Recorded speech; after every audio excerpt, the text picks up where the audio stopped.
Hello दोस्तों, कैसे हैं आप सब। उम्मीद करता हूँ अच्छे होंगे और तैयारी कर रहे होंगे। ग्रुप डी का फॉर्म तो आप लोगों ने भर दिया होगा, क्योंकि इसका फॉर्म भरने का जो सिलसिला है वो 23 तारीख से ही चल रही है। ठीक है, और जिन्होंने अभी तक नहीं भरा है वो ज़रूर भर दीजिए। और फॉर्म भरने में एक जो पूछा जाने वाला सवाल है कि क्या NCL अभी देना अनिवार्य है, कुछ बच्चों के द्वारा पूछा जा रहा था। तो अगर आप पहली बार फॉर्म भर रहे हैं तो NCL देना अनिवार्य है, आप ज़रूर उसको बनवा करके डालिए। ठीक है, और इस वीडियो में हम संपूर्ण तैयारी पर चर्चा करेंगे कि ग्रुप डी की संपूर्ण तैयारी किस तरीके से की जाए, कौन कौन से सोर्स को फॉलो किए जाए और मेरा कैसे सिलेक्शन हुआ था, इस बारे में भी हम इसमें चर्चा करेंगे। ठीक है, मैं कैसे तैयारी करता था। देखो, ग्रुप डी का जो एग्ज़ाम है वो दो तरीके से होता है, दो चरण में होता है। एक तो आपका होता है जो कि रिटन होता है। ठीक है, रिटन कह लो, प्री कहना ठीक नहीं है, रिटन होता है एक।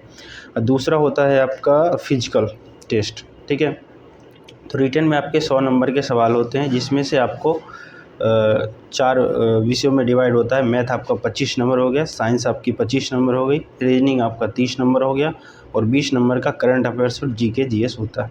ठीक है, ये सबको पता है, इतना होता है। और दूसरी जो आपकी होती है फिजिकल इफ़िशिएंसी टेस्ट जो होती है, उसमें 35 किलो का एक बोरी रखा होता है जिसमें बालू भरा होता है। ठीक है, तो उसको आपको उठा के ऐसे कंधे पे लेकर के और मतलब 100 मीटर की दूरी रहती है और 2 मिनट का टाइम रहता है, तो वहाँ जाना होता है। इसमें कोई फेल नहीं होता, सब पास हो जाते हैं।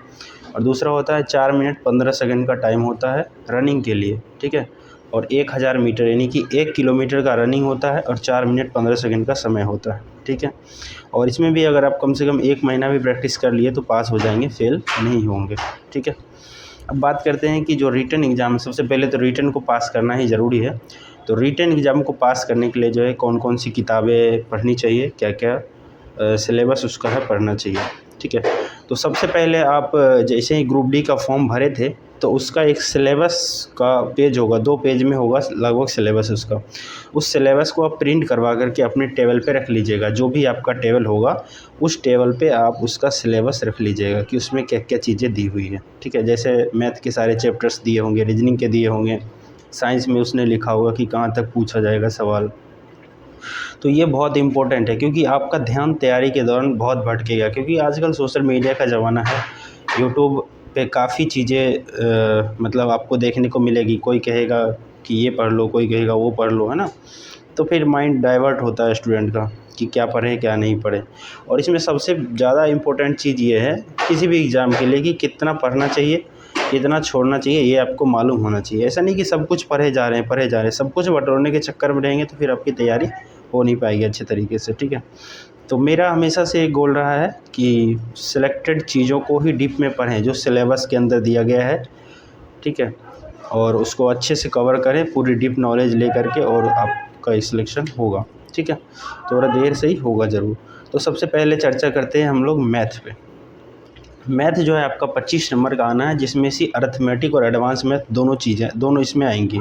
ठीक है, तो जो भी फ्रेशर बच्चे हैं जो अब शुरुआत ही करने जा रहे हैं, ठीक है, तो सबसे पहले उनको क्या करना चाहिए, यूट्यूब पर बहुत सारे टीचर मैथ पढ़ा रहे हैं, फ्री में भी पढ़ा रहे हैं। ज़रूरी नहीं कि आप कोर्स लेने के बावजूद मतलब भी बहुत सारे लोग सेलेक्ट नहीं हो पाते, इसलिए ऐसा नहीं है कि आप कोर्स लेंगे तभी सेलेक्ट होंगे। ठीक है, फ्री में पढ़ के भी आप सेलेक्ट हो सकते हैं। जैसे कि मैंने किसी का कोर्स नहीं लिया, गणित का, न रीजनिंग का, न साइंस का। ठीक है, मैंने खुद से पढ़ा, ना मैंने कभी कोई क्लब ज्वाइन किया, ना मैंने कभी किसी क्लब का टेस्ट दिया। जो होते हैं ना क्लब चलते गांव में 4-4 5-5 घंटे, जिसमें बच्चे जाते हैं क्लब में तैयारी करने के लिए, मैंने कोई क्लब ज्वाइन नहीं किया आज तक। ठीक है, तो सबकी अपनी अपनी इस पे थिंकिंग है। कुछ लोग आपको ये भी कहेंगे कि बिना क्लब का आपका नौकरी होगा ही नहीं। ठीक है, बिना क्लब ज्वाइन के जो ग्रुप में चलता है। ठीक है, तो ये सब बकवास की बातें हैं। ठीक है, और असली में चीज़ क्या है कि मेरा एक ही फंडा है, demand is equal to supply. Railway group D का एग्ज़ाम क्या चीज़ का डिमांड कर रहा है, उस चीज़ की सप्लाई अगर हम उसको देते हैं तो हमारा एग्ज़ाम निकल जाएगा। ठीक है, तो मैथ के लिए आपको क्या करना है, मैथ के लिए कई सारे टीचर हैं यूट्यूब पर जिनसे आपको समझ आती है। आप जैसे ही सर्च करेंगे ग्रुप डी मैथ, ठीक है, यूट्यूब पर, तो बहुत सारे टीचर का वीडियो आएगा, उसमें से आप 2 4 5 देखिए जो आपको समझ में आती है जिनसे, उनसे एक बार मैथ पढ़ लीजिए, ठीक है। और किसी को अगर फ्री में पढ़ना हो, मेरा क्या था, मैं किन से पढ़ा था, तो मैंने साहिल सर से पढ़ा था। जब साहिल सर पीछे अपने चैनल से पहले वो दूसरे चैनल पे पढ़ा रहे थे, तो उन्होंने वहाँ पे फ्री ऑफ कॉस्ट में एक बैच चलाया था, उसका क्या नाम था, टारगेट द मैथ करके एक बैच था, ठीक है। उसमें उन्होंने पूरे मैथ पढ़ाए थे। तो टारगेट द मैथ का जो है मैंने पूरा वो कवर किया था, 120 वीडियो के करीब मैंने किया था, कुछ कुछ छोड़ भी दिया था, ठीक है। तो उसको मैंने किया था। आपको जो भी टीचर अच्छे लगते हैं उनसे कर लीजिए। मैथ के लिए बहुत ही सिंपल है।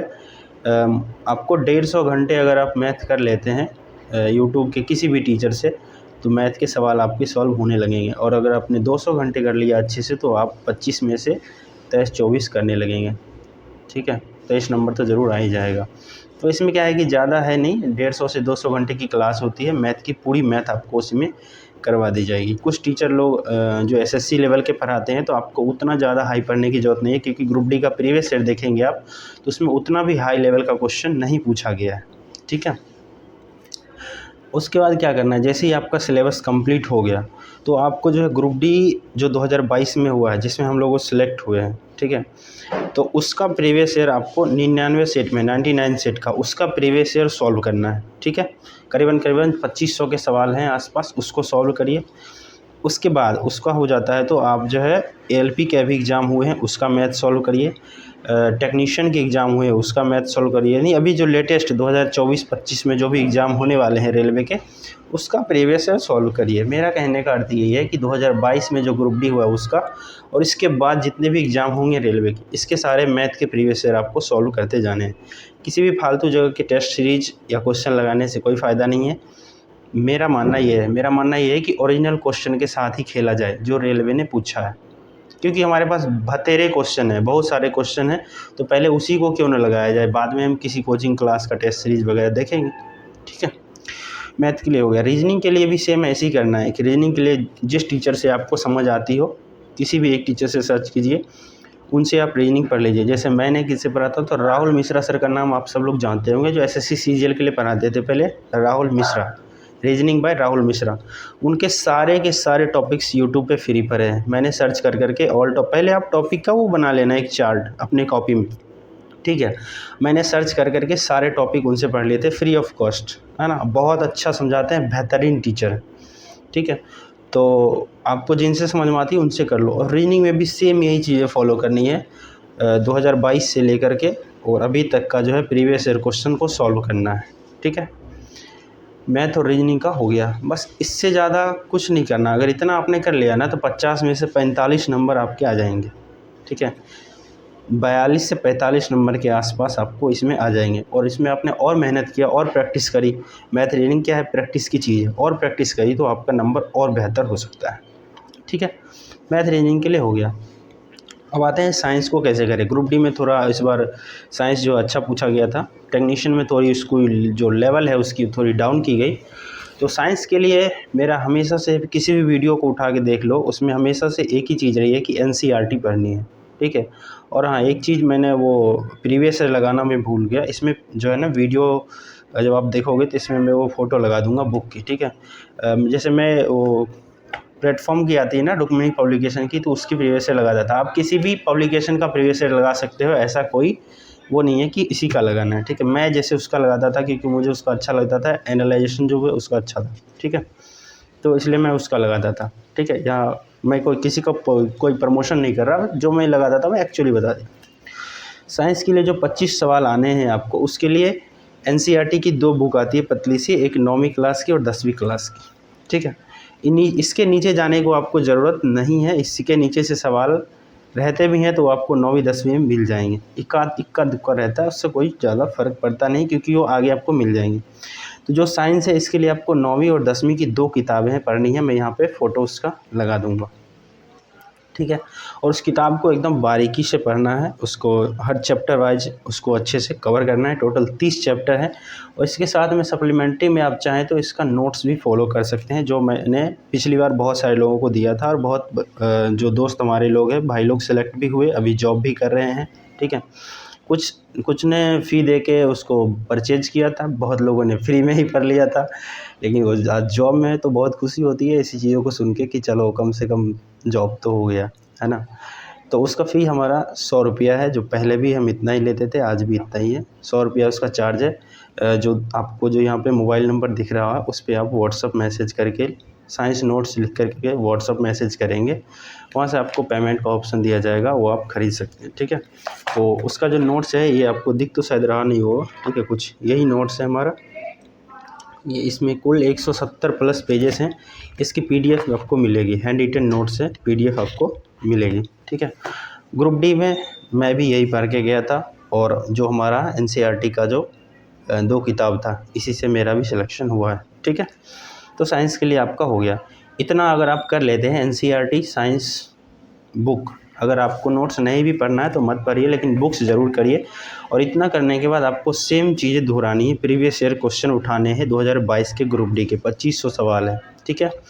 ग्रुप डी के प्रीवियस ईयर उठाने हैं, उसके बाद आपको टेक्नीशियन के प्रीवियस ईयर उठाने हैं, उसके बाद आपको एलपी के प्रीवियस ईयर उठाने हैं। अभी जो 24 में जो एग्जाम हुआ उसका, ठीक है, पीछे वाले नहीं बनाने, 18 वाले नहीं बनाने, ठीक है, 22 वाले उठाने हैं। इतना करने के बाद यानी 30 चैप्टर, ये जो 30 चैप्टर है इसको कंप्लीट करने के बाद ही आपको प्रीवियस ईयर के सवाल उठाने हैं, ठीक है, उसको सॉल्व करना है। यदि आपको एनसीईआरटी पढ़ने में तकलीफ़ होती है या समझने में थोड़ी परेशानी होती है तो आप हमारे नोट्स को प्रीफर कर सकते हैं। मात्र 100 रुपये इसका चार्ज है, ठीक। यहाँ तक हो गया, मैथ हो गया, रीजनिंग हो गया, साइंस हो गया। अब आते हैं करंट अफेयर्स और जीके के जो 20 सवाल आते हैं उसको कैसे कवर करें। तो देखो, मैंने करंट अफेयर्स पढ़ के कई सारे एग्ज़ाम दिए हैं, बट उसकी हवा बहुत कम लगती है, ख़ास करके रेलवे के एग्ज़ाम में, ठीक है। तो उसके लिए जो मेरा बुक का सिलेक्शन है वो ये है, सामान्य ज्ञान दर्पण, जो करीबन शायद 40 रुपये की आती है, अब इसकी रेट बढ़ गई है। तो ये फरवरी 2025 का है, ठीक है। तो सामान्य ज्ञान दर्पण को आप जो है डिटेल में इसको पढ़िए, जैसे कि ये चीज़ें हैं यहाँ से दी हुई है शुरू में, इसको डिटेल में पढ़ेंगे तभी आप उसके सवाल को बना पाएंगे, क्योंकि रेलवे भी अब करंट अफेयर्स थोड़ा अंदर से पूछ लेता है, ठीक है। इसको करंट अफेयर्स अभी से ही इसको जनवरी से लेना, जनवरी का कहीं होगा किसी दुकान में पड़ा हुआ बैग से, तो वहाँ से आप लेना चालू कर दीजिए, पढ़िए इसको, ठीक है, क्योंकि अभी आपके एग्ज़ाम होने में समय है। और दूसरी चीज़ है जो जीके के लिए है, तो जीके के लिए भैया ग्रुप डी में सिलेक्टेड टॉपिक ही पढ़ के जाना है। सिलेक्टेड टॉपिक कहने का मतलब है कि जैसे लूसेंट जीके की किताब आती है, सबके पास होगी, मेरे पास भी है, नीचे रखी हुई है, ठीक है। तो लूसेंट जीके में जैसे उसमें जो आपका मतलब सब्जेक्ट है, जैसे कि ग्रुप डी में पॉलिटी से सवाल पूछे जाते हैं, ठीक है, कई सवाल आपको देखने को मिलेंगे। इंडियन ज्योग्राफी से कई सवाल आपको देखने को मिलेंगे। मॉडर्न हिस्ट्री से आपको कई सवाल देखने को मिलेंगे। 3 पोर्शन हो गया, और चौथा पोर्शन विविध का ले लीजिए, ठीक है, एक आध पर्यावरण का ले लीजिए, स्पेस टेक्नोलॉजी का ले लीजिए। बस ये सब चीज़ें हैं जो छाट के आपको पढ़नी है। जो मैंने टॉपिक बताया ये उसमें ना लूसेंट की जो किताब होगी ना उसमें टिक कर लेना, और ये टॉपिक अगर आपके पास समय है तो कर लेना, ठीक है, अभी, वरना लास्ट में करना। तो जो फ्रेशर बच्चे हैं वो इन चीज़ों को फॉलो करेंगे तो आपका सिलेक्शन हो सकता है। मैंने पूरी चीज़ें इसमें रखी है।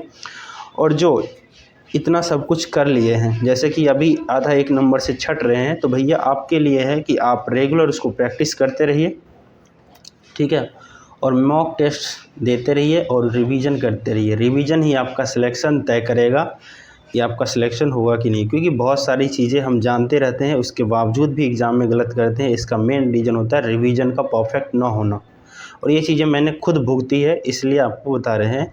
रिवीजन बहुत ज़रूरी है। सिलेबस थोड़ा कम कवर होगा चलेगा, लेकिन रिवीजन में कमी नहीं होनी चाहिए। रिवीजन के लिए अलग से आप टाइम दीजिए और उसको कवर कीजिए, ठीक है। बिना रिवीजन के आपका सिलेक्शन रुक सकता है, समझे। तो जिनका भी मैथ, रीजनिंग, साइंस वगैरह सब कंप्लीट है वो आप डेली मॉक टेस्ट लगाइए, आपका तो सिलेक्शन ऑलरेडी है।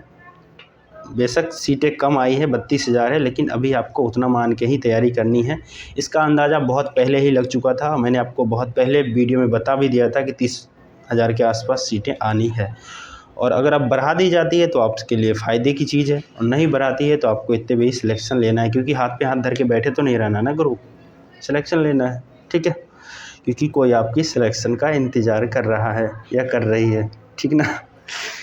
तो पढ़ाई करना है, ये नहीं देखना कि सीटें कम है। यदि आप अच्छे नंबर लाओगे, अच्छे से कवर करोगे, तो इस कम सीटों में भी आपका सिलेक्शन होगा। मैं मानता हूँ सीटें बढ़ जाएंगी तो अपॉर्चुनिटी ज़्यादा मिलेंगी, लेकिन जितना है अभी उतना में ही आपको करना है, ठीक है। तो एक सटीक बोर्ड आप अपने हिसाब से चूज करिए, जो भी आपको सटीक लगता हो, ठीक है। अगर आपको पहले नौकरी चाहिए कहीं भी तो थोड़ा दूर जा सकते हैं, नहीं तो आपकी तैयारी अगर बहुत अच्छी है तो आप निकट के बोर्ड में ही बैठ सकते हैं, ठीक है। तो मैंने ये अपने एक नॉलेज के अकॉर्डिंग ये सारी चीज़ें आपको बता दिया है जो मैंने फॉलो किया था मैथ, रीजनिंग, साइंस, जीके और करंट अफेयर्स के लिए, और मैंने इसमें अपनी तरफ से बेस्ट दिया है, ठीक है। तो इसको यदि आप फॉलो करते हैं तो आपका सिलेक्शन हो जाएगा, ठीक है। इसके बावजूद भी अगर आपके कोई सवाल रह जाते हैं तो आप कमेंट बॉक्स में उसको लिखिएगा। मैं जो भी बुक हो सकता है मेरे पास फ़ोटो होगी तो मैं इसे यहाँ पे चिपकाने की कोशिश करूँगा, ठीक है। बाकी जिनको भी नोट्स लेना है आप दिए गए नंबर पे व्हाट्सअप मैसेज करेंगे साइंस नोट्स लिख करके, वहाँ से आपको पेमेंट का लिंक दिया जाएगा, पेमेंट करके आप उसको पढ़ सकते हैं, ठीक है।